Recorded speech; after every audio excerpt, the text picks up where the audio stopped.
తిరుమల లడ్డు వ్యవహారంలో రాష్ట్ర ప్రభుత్వం మరో కమిటీ వేయాలని చెప్పి కేబినెట్ లో నిర్ణయించిన విషయం అందరికీ తెలిసిందే. ఈ విషయంపై డిప్యూటీ ముఖ్యమంత్రిగా ఉన్నటువంటి పవన్ కళ్యాణ్ తరచూ విపరీతమైనటువంటి వ్యాఖ్యలు చేస్తున్న పరిస్థితి. సో ఈ నేపథ్యంలో ఈ వివరాలపై మనతో మాట్లాడేందుకు ప్రముఖ విశ్లేషకులు కేఎస్ ప్రసాద్ గారు ఉన్నారు. సార్ నమస్తే సార్, బాగున్నారా? నమస్తే అండి, బాగున్నా. మీరు ఎట్లా ఉన్నారు? Sir fine sir. సార్ ఏం జరుగుతుంది సార్? రాష్ట్రంలో తిరుమల లడ్డుపై మరో కమిటీని వేయాలని చెప్పి నిర్ణయించింది ఏపీ కేబినెట్. ఇక పవన్ కళ్యాణ్ వ్యవహారం అయితే మీకు తెలిసిందే. అసలు ఏం జరుగుతుంది? ఇప్పుడు నేను ఈ మధ్యన ఈ కన్వర్టెడ్ హిందూ బ్యాచ్ ఒకటి మనకి కొత్తగా ఈ కూటమి రూపంలో వచ్చింది సార్. ఈ కన్వర్టెడ్ హిందూస్ ఉన్న కొత్త స్ట్రాటజీ ఏంటంటే, కోడిగుడ్డు మీద వెంట్రుకలు పీకడం కన్నా మా ఊర్లో జీళ్లపాకం అని ఒకటి ఉంటుంది. అలా లాగి లాగి లాగి దాంట్లోంచి ఏదైనా ఒక అవుట్కమ్ డిరైవ్ అవుతాం. వీళ్ళకి ఏంటంటే, ఏ వంకలేనమ్మా డొంకట కేడిసిందని ఏదో ఒక వంక పట్టుకుని నెక్స్ట్ 5 ఏళ్ల పాటు దాన్ని సాగదిద్దామని నిశ్చయించుకున్నారు. వాళ్ళు their modus of operandi is very clear at the cost of Jaganmohan Reddy. Jaganmohan రెడ్డిని ఎలాగైనా హ్యూమిలేట్ చేద్దాం, ముఖ్యంగా అతను క్రిస్టియన్ అన్నది ఒక ప్రాతిపదిక మీద ముందుకెళ్తున్నారు. అవునండి. సో ఇక్కడ మీరు జాగ్రత్తగా గమనిస్తే, ఇవాళ ఏదో కేబినెట్ లో మళ్ళీ నిర్ణయించారు, చర్చించారు, తను అంతు చూసేద్దాం అని చెప్పి ఒక సింగిల్ మెంబర్ కమిటీ ఏదో వేస్తారట. రిటైర్డ్ జడ్జో మరి ఏదో, మొత్తానికి ఇంకా తేల్చలేదు. సింగిల్ మెంబర్ కమిటీ అని మాత్రం తెలియదు. ఇలా కడుపు మంట ఏంటంటే, ఆ ధర్మారెడ్డిని, కరుణాకర్ రెడ్డి గారిని, సుబ్బారెడ్డి గారిని పేర్లు లేవు, వాళ్ళని అరెస్ట్ చేయకపోతే ఎట్లా అన్న కాన్సెప్ట్ లో ఉన్నారు. ఇది ఒక ఎత్తి. మీరు ఒకటి గమనించండి సార్, ఇక్కడ అంటే ఈ కన్వర్టెడ్ హిందూ బ్యాచ్ లో లేటెస్ట్ గా ఒక నాస్తికుడు అయ్యండి అస్తికుడైన చిరంజీవి గారి ఫ్యామిలీ నుంచి లేటెస్ట్ టెక్నాలజీతో ఇద్దరు వచ్చారు. 2 ప్రోడక్ట్లు, ఒకటి నాగబాబు, ఒకటి పవన్ కళ్యాణ్. రైట్. ఈ పవన్ కళ్యాణ్ ని జాగ్రత్తగా మీరు గమనిస్తే సార్, మీరు ఒక సీనియర్ జర్నలిస్ట్. ఇప్పుడు ఉదాహరణకి మనకి దేవాదాయ శాఖ మంత్రి కేంద్ర ముఖ్యమంత్రి గారి దగ్గర ఉందనుకోండి, అప్పుడు ఎవరో ఒకరు ఓవర్ యాక్షన్ చేస్తే అర్థం ఉంది. మరి ఇంత జరుగుతుంటే ఆనం వెంకటరామరెడ్డి గారు ఎక్కడైనా ప్రతిస్పందించడం చూసారా మీరు? లేదు. ఆనం సార్ సీనియర్ మోస్ట్ కదా సార్, ఆయన ఇంత ప్రొయాక్టివ్ గా ఎక్కడైనా కనబడుతున్నారు మీకు? అందులో కన్సర్న్ డిపార్ట్మెంట్ ఒకటి, కన్సర్న్ డిపార్ట్మెంట్ రెండిట్లో 2 కోణాల్లో ఆయన ప్రెజెన్స్ అయితే మనకి మైన్యూట్ గా కనబడుతుంది. రెండోది, ఇక్కడ మీకు ఇది ఫస్ట్ ఎత్తుకుంది ఎవరు? రాగం చంద్రబాబు నాయుడు గారు. అవును, కానీ మరి పితృవాక్య పరిపాలకుడు కదా, మరి లోకేష్ గారు దానికి అగ్గి కాజ్యం తోడవుతున్నట్టు ఆయన కదా సర్వం తానే బుర్రకెత్తుకోవాలి. అవునండి. కానీ ఇక్కడ టెక్నాలజీ ఎలా డెవలప్ అయిందంటే, మరి వైఎస్ఆర్సీపీ వాళ్ళు ఏ నోటుతో అన్నారో ఆయన్ని, ఆ పదంతో ఉచ్చరించారో, దాన్ని జస్టిఫై చేయడానికి ఈయన లొంగి ఎగ్గట్టి కొత్త సనాతన ధర్మం అని సడన్ గా పేటెంట్ రైట్స్ తీసుకున్నాడు. మీరు గమనిస్తే, మీరు జాగ్రత్తగా గమనిస్తే సార్, ఈయనకి ఏదైనా చూడండి, కందకలేని తర్వాత కత్తిపేటకి ఎందుకు అన్నట్టు, లేదంటే ఈయనకి సంబంధం లేని విషయంలో ఈయన్ని ఖచ్చితంగా బాబు నేను ఇక్కడ 15 ఏళ్ల పాటు ఊడికం చేసుకుని మీ ధర్మం అనే ఎలక్షన్ గెలుస్తాను అన్న దానికి ఇంత భయంకరంగా ఇలా బలిపోసం చేస్తారని నేను కల్లో కూడా ఊహించలేదు పవన్ కళ్యాణ్. దీన్ని ఒకసారి ఇంటర్లింక్ చేసుకుంటే మన తెలంగాణలో చూడాలి, ఓటుకు నోటు కేసులో లెర్బల్ దగ్గర అందరినీ ముట్టించాడు. జ్ఞాపకం ఉందా మీకు? అవును, గుర్తుంది. అప్పుడు కూడా ఎగేసుకుంటూ లోకేష్ గారే కారెక్కాలి, కానీ కొన్ని శక్తులు వెనక్కి లోకేష్ గారి బదులు అమాయకుడైన రేవంత్ రెడ్డిని బలేశారు. ఇక్కడ కూడా మీరు అది జాగ్రత్తగా గమనిస్తే, ఆయనకి ఎలాగో ముఖ్యమంత్రి అయిపోదాం అని ఆశ ఉంది కదా పవన్ కళ్యాణ్ గారు. ఇది నాకు ఎరేసినట్టుగా కనబడుతుంది. లేదంటే ఇలా చేస్తేనే మా రేవంత్ రెడ్డిలా నువ్వు కూడా ముఖ్యమంత్రి అవుతావు అని ఒక టాస్క్ ఇచ్చారేమో పవన్ కళ్యాణ్ కి. అందుకే మెట్ల కింద నుంచి పైకి, మీకు అర్థమవుతుంది ఇది. Look at their models of operandi. ఇప్పుడు చూడండి, సాధారణంగా తన పిల్లలు తానే తినేస్తుంది, నమ్మిన వాడినే ఉంచుతారు, ఇలా ఏరు దాటిన తర్వాత బోడి మల్లన్న, ఈ సిద్ధాంతాలన్నీ చూస్తే ఇక్కడ పవన్ కళ్యాణ్ గారి విషయంలో ఒక దెబ్బకి 2 పెట్లు. ఒక సరదా పడుతున్నావు కాబట్టి కన్వర్టెడ్ హిందూ, దానికి తోడు సనాతన ధర్మం అని ఎక్కడలేని ఊపు మీకే ఉంది, ఊగిపోండి అని ఇచ్చారు. అప్పుడు రేవంత్ రెడ్డి కూడా అలాగే కదా, అమాయకంగా వెళ్ళి కోడిపెట్టు మూసినట్టు మూసేశారు బొట్టలో. నెలల పైచీలకి 2 ఎంత దగ్గర 100 రోజులు ఎంతో జైల్లో ఉన్నాడు పాపం. కూతురు పెళ్లి కూడా అతి కష్టం మీద అటెండ్ అవ్వాల్సి వచ్చింది. ఇదే ఉపద్రవం ఇప్పుడు పవన్ కళ్యాణ్కి ఏమైనా ఉందా అని నాకు డౌట్ కొడుతుంది. మీరు కూడా జర్నలిస్ట్ కదా, సీనియర్ జర్నలిస్ట్, ఒకసారి క్లారిఫై చేయండి, నిజమా కాదు? అదే కావచ్చు అండి. ఎందుకంటే ఈ మధ్యన మొన్న వీళ్ళు జగన్ చెప్పిన దానికి సమాధానం చెప్పే ప్రయత్నంలో ఏకంగా 10 మందితో కలిపి ప్రెస్ మీట్ పెట్టారు కదా. అప్పుడు కూడా పవన్ కళ్యాణ్ ఎంతసేపు దీన్ని మత ప్రాతిపదికన తీసుకువెళ్లే అంశంగానే చిత్రీకరిస్తూ ఎప్పుడో వైఎస్ఆర్ హయాంలో జరిగినటువంటి దుష్ప్రచారాన్ని మళ్ళీ తెరపైకి తీసుకొచ్చే ప్రయత్నం చేశారు. 7 కొండలు వర్సెస్ 2 కొండలు అనేది. ఇప్పుడు ఇందుకన్నా మీరు మెయిన్ చూడండి, అవన్నీ 7 కొండలు కాదు, 6 కొండలు, 746, 747 జీవోలు మాడతాం, తర్వాత అన్యమత ప్రచారాలకి రాజశేఖర రెడ్డి గారు అక్కడ నియంత్రించారు, ఇవన్నీ మనం ఆడొచ్చు. కానీ అక్కడ అవును. పక్కనే కూర్చోబెట్టి సనాతన ధర్మం ఉమ్. పేరుతో అక్కస్ ఎలా వెళ్ళగక్కున్నారు చూశారు కదా. చూసామండి. అవును. చూశారు కదా, డైరెక్ట్ సనాతన ధర్మంలో విడాకులు ఉండవు, marriages are made in heaven, అవును. స్వర్గంలో పెళ్లిళ్ళు అవుతాయి. ఇవన్నీ ఎవరికి ఉమ్. చురకలు పెట్టినట్టు? పవన్ కళ్యాణ్కి కదా. అంతే కదా మరి, పక్కనే ఉన్నారు కదా.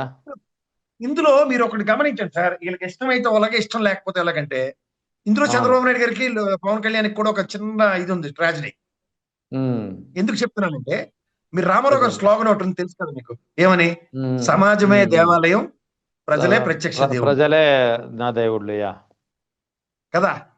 అవును. మీరు జాగ్రత్తగా గమనిస్తే లక్ష్మీపార్వతి గారిని ఎక్కడైనా సమాజం అంటే దేవాలయం లాంటి సమాజంలో ప్రజలనే ఉమ్. దేవుళ్ళ సమక్షంలోనే కదా ఆయన పెళ్లి చేసుకున్నారు. అవును, అంతే కదా. ఓపెన్ గా చేసుకున్నారు కానీ పెళ్లి. మీరు అది గమనించండి ఒకటి. ఇప్పుడు సనాతన ఉమ్. ధర్మం గురించి మాట్లాడుతున్న పవన్ కళ్యాణ్ గారివి నేను ఎప్పుడు పర్సనల్ గా మాట్లాడలేను, కానీ సారీ చెప్తున్నా. ఉమ్. మొదటి ఉమ్. మ్యారేజ్ డైవర్స్ అవ్వకుండా రెండో మ్యారేజ్ కి యొక్క తంత్రం, రణనీతి గమనించుకోగలిగితే మూడో మ్యారేజ్ కూడా సేమ్ ఉమ్. అదే బాటలో. ఓవరాల్ గా ఆయనకి పోనీ డైవర్స్ అయింది, నచ్చలేదు, అడ్జస్ట్ కాలేదు, ఇవన్నీ మాడదాం, పక్కదిద్దాం, అది మనకు సంబంధం ఉమ్. లేని విషయం. కానీ ఇక్కడ మీరు గతంలో మీరు జాగ్రత్తగా గమనిస్తే ఒకడు ఉమ్. పచ్చళ్ళోడు, ఇంకోటి కిరసనాయలోడు ఉండేవారు అప్పుడు. ఉమ్. ఉమ్. ఈ పెట్రోల్ బంక్ వాడు లేడు అప్పుడు, ఈ కంచాల పెట్రోల్ బంక్ వాడు లేడు. వీళ్ళిద్దరూ అవును. రామారావు గారు లాంటి వ్యక్తి స్టేచర్ ని ఎలా బదనాం చేశారో జ్ఞాపకం ఉందా మీకు? అవును, గుర్తుందండి. పూర్తిగా ఆయనకి నైతి బట్టలు లేకుండా. నైతిక అదే నైతిక విలువలు లేవని చెప్పి శ్రీధర్ కార్టూన్స్ ద్వారా కార్టూన్స్ వేయించడము, రకరకాల ప్రయత్నాలు అండి. మానసికంగా ఒకటేంటి, చెప్పించారు కదండి. కదా ఆ కదా. తర్వాత వి డోంట్ నీడ్ ఎన్టీఆర్ అని చెప్పి చంద్రబాబు నాయుడు ప్రెస్ మీట్ పెట్టి చెప్పడము. మీరు జాగ్రత్తగా గమనిస్తే ఇందులో యా. తగిలించి తమాషా చూడడంలో లడ్డూ విషయంలో అమాయకుడైన పవన్ కళ్యాణ్, ఇందులో ఉమ్. నెత్తికేసుకున్న చంద్రబాబు నాయుడు గారు, వీళ్ళే చూడండి. ఉమ్. ఇప్పుడు వీళ్ళు ముగ్గురు కలిసారు, ఇప్పుడు అప్పుడైతే ఇద్దరు ఉండేవారు, ఇప్పుడు ముగ్గురు. ఇందులో ఉమ్. వీళ్ళు ఉమ్. కంచాలోడు పెట్రోల్ బంక్ కూడా అయితే ఎలా కలిపడిపోతారో చూశారు కదా. అవును. అర్థాలు పరమార్థాలు, సాధారణంగా మనం law is um. Nothing but interpretation చదివాం మీరు నేను. కానీ అవును. Journalist is nothing but interpretations అన్నది మీరు ఎప్పుడైనా చదివారా? ఎప్పుడు చదవలేదండి అది. కానీ ఈ వీళ్ళు జర్నలిస్ట్ ఏమైనా చూపిస్తున్నారుగా ఇప్పుడు. ఇంటర్ప్రిటేట్ చేయగలరా? ఉం? ఇప్పుడు వీళ్ళు చూపిస్తున్నారు కదా. చూపిస్తారు కదా, ఒప్పుకోవాలి కదా మనం. అంటే అవును, దీనికి అదే అదే. దేనికి నాంది పడుతుంది?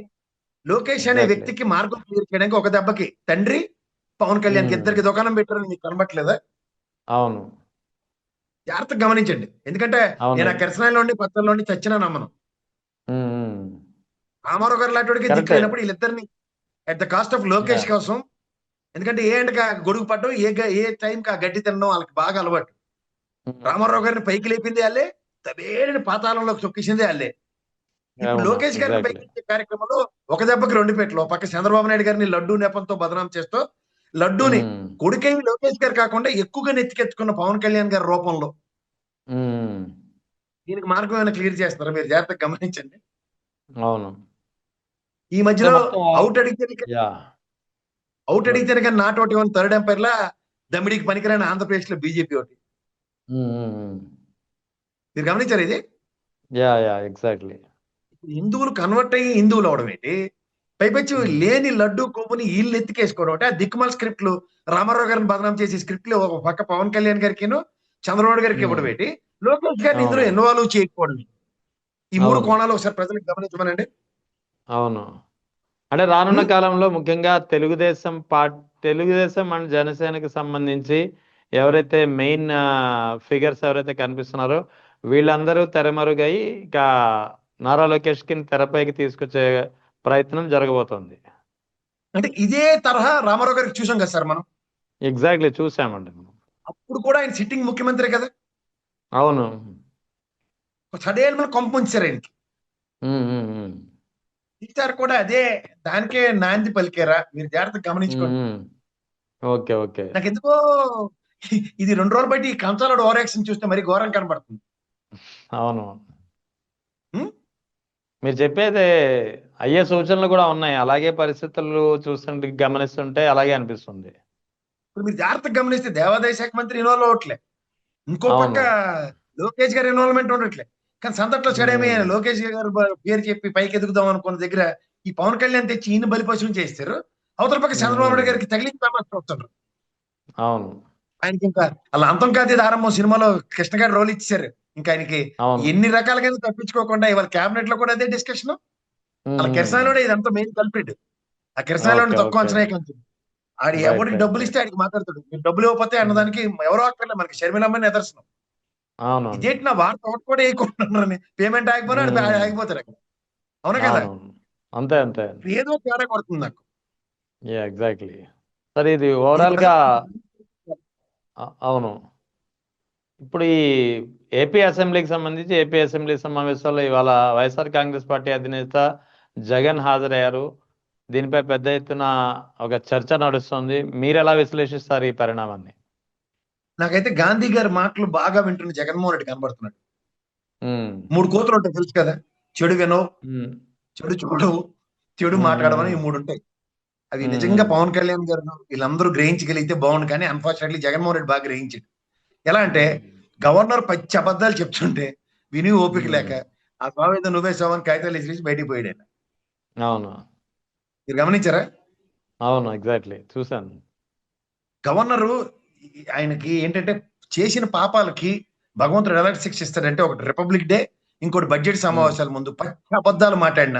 ఇప్పుడు మీరు ఉమ్, జర్నలిస్ట్ కదా ఉమ్, సార్, పొరపాటు మీద మనం అవును. న్యూస్ చదువుతాం, లేదంటే ఎవరండి ఉమ్, మనలాంటి రాటిఫై చేసుకుని నెక్స్ట్ డే మనం దాన్ని సవరణిస్తాం, వివరణ ఇస్తాం. అంతే కదా. కానీ ఒక్క గవర్నర్ మాత్రం వివరణ ఇవ్వడు, సవరణ ఇవ్వడు. మీరు అవును. గమనించారా? ఆ ఇచ్చింది పచ్చి ఇచ్చినట్టు అబద్ధాలు చదివి మాట్లాడి వెళ్ళిపోతాడు పోయినా ఆయన. సరే ఒక్క అవును మాట మళ్ళీ రివ్యూ చేసుకోవడం, అదేంటి నాతో ఇన్ని అబద్ధాలు మాటించారు పోనీ. ఇప్పుడు అవును. ఈయన ఇప్పుడున్న గవర్నర్ ఒక వెసులుబాటు ఉంది సార్, ఆయనకి తెలుగు రాదు, చదివింది ఉమ్, నేషనల్ పేపర్లే కదా, Hindu, Indian Express, Deccan Chronicle ఉమ్, ఇలాంటి ఉమ్, పేపర్లు చదువుతాడు కదా, మళ్ళీ అనమాట అనుకుందాం. ఉమ్, అవునవును. దేశంలో నేను ఎక్కడ లేని పురోగతి ఆంధ్రప్రదేశ్ లో ఎలా కనబడిందండి, ఆ పాటు కంపారిజన్ కూడా చూసుకోడే. అవును చూసుకోవాలి మన కదా. మన పురంధేశ్వరం అయితే ఆంధ్రజ్యోతి, ఈనాడు తప్ప ఇంకో పేపర్లు చదవద్దు. ఆవిడ చదివేసి వచ్చింది అదే ఉమ్, మక్కి మక్కి దింపేది ప్రెస్ మీట్ లో అట్లా, సరే సంతోషం. మనోడికి ఆ బాధ అవును లేదు కదా గవర్నర్. ఆ? అవును. మరి చదవచ్చు కదా శుభ్రంగా, ఇదేంటండి నాతో ఎంత పచ్చి అబద్ధం చదివించారు, ఎంత ఇండస్ట్రియల్ గ్రోత్ ఉమ్, ఎక్కడ కనబడింది, దేశం మొత్తం మీద ఇక్కడ ఇంత ఘోరంగా జిఎస్డిపిలు ఉంటే మీరు ఎక్కడి నుంచి తీసుకొచ్చారు, ఇలాంటివి అడగాలి కదా. అవును అవును. రెవెన్యూ డిఫిసిట్ ఒక పక్క కనబడుతుంటే పాత కాగ్ రిపోర్ట్లు ఇవన్నీ స్క్రిప్ట్ రాసి ఇచ్చినోడైనా సరే, సో గవర్నర్ అవును ఆఫీస్ కు వ్యవస్థ ఉంటుంది కదా. అవును ఉంటుంది కదా. ఆల్రెడీ మొన్న ఒక ముందు సమావేశంలో చంద్రబాబు గారు పచ్చి అబద్ధాలు డెమోన్స్ట్రేషన్ ఇస్తే అవి కూడా చదివిసి పోయాడు. ఆ 9 కోట్ల ఉమ్, 9.71 కోట్లు. ఉమ్, ఉమ్, అది కాదు కదా. చేత అసెంబ్లీ సమావేశాలు ఇవి, వాళ్ళేమో రేపటి నుంచి అటెండెన్స్ ఏమో డిజిటల్ ఏఐ టెక్నాలజీ ఇవన్నీ తెస్తారట. ఎందులో ఏడు తెచ్చుకున్నా 60 రోజులకు సరిపడే అటెండెన్స్ ఇవాళ సరిపోయింది. అంతే కదా. మూసుకొని ఉండమనండి, ఊరుకున్నంత ఉత్తమం బోడుకున్నంత సుఖం లేదని తెలుసుకోమనండి ఫస్ట్. అవునవును. అంతేనా కదా? Right sir. అంతే అంతే రాజ్యాంగం ఎగ్జాక్ట్లీ. ప్రకారం 60 రోజులు సమావేశాలు ఎట్టి తిరగబడిపోతే ఓ రోజు తగలడితే సరిపోద్ది. అంతే. ఇవాళ ఈసారి 60 రోజుల పాటు కూలి గిట్టింది. ఉమ్, ఉమ్, వీళ్ళ జేబులో కొత్త జంతికలు వేసుకొని పిసుకోవడం రెండోది. అలా సినిమాలో స్పాంజ్ బాల్ ఉంటే అవి వేసుకుని జగన్మోహన్ రెడ్డి వచ్చాడు వెళ్ళిపోయాడు. 10 11 ఉమ్, 11 11 అంటే 10 11కి వెళ్ళిపోయి చేవతల పండు ఉమ్, అని చెప్పి పోయాడు అంతే. అవును. అంతకన్నా ఇంకెళ్ళారు. Right sir. Thank you sir. 11 thank you. 11 11 అంటే ఎలైస్ అని వెళ్ళిపోయాడు ఆయన. అవును. Right sir. Right. Thank you. Thank you. Right sir.